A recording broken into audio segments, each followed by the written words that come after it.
All right, in this video, I'm going to show you how to wrap up your pop art project.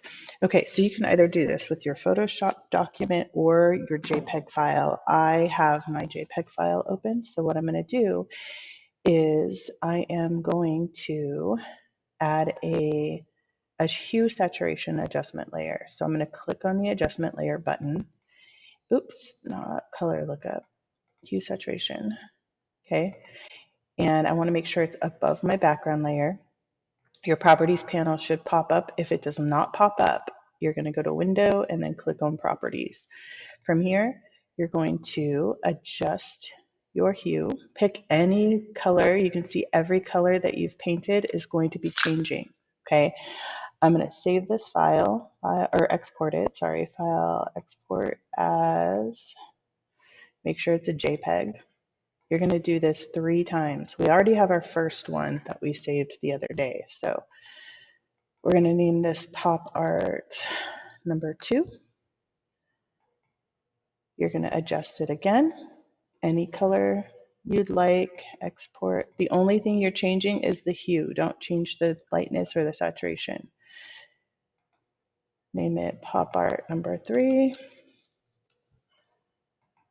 And then one more time. Let's go with pink. Pop art number 4.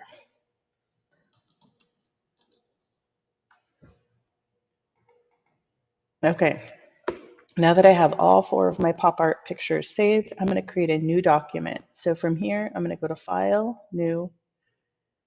I'm going to make this 12 inches by 12 inches. I'm going to name it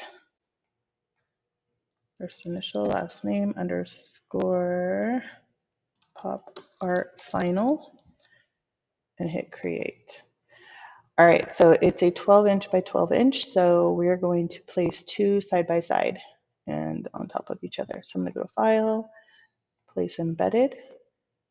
Doesn't matter which order you go in, that's going to be completely up to you. Okay, so up here, I'm going to change this to 6 inches. Make sure to put the I in if it's percentage, or it won't, it'll look weird. Like, what is going on? Okay, so I'm going to place each one, place embedded, resize them. So 6 inches, 6 inches. Place them side by side. You want them to nestle right against each other so you don't have any space or white lines. Now, if you are doing this and you decide you don't like the colors you've chosen, you can always go back to the previous, your original, and adjust the color again. Okay, and then finally, this is my original. It didn't get renamed, which is fine.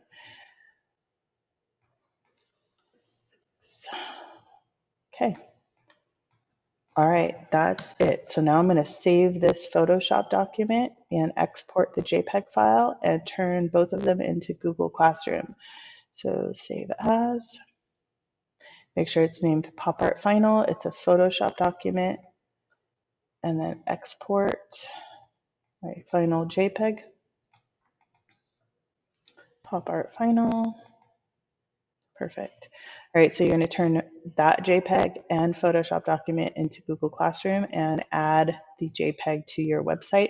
I don't need this one, so you can just close this one out. You can save it if you want to. You can delete it. Well, don't delete it because it's actually your original file. So, all right, that's it.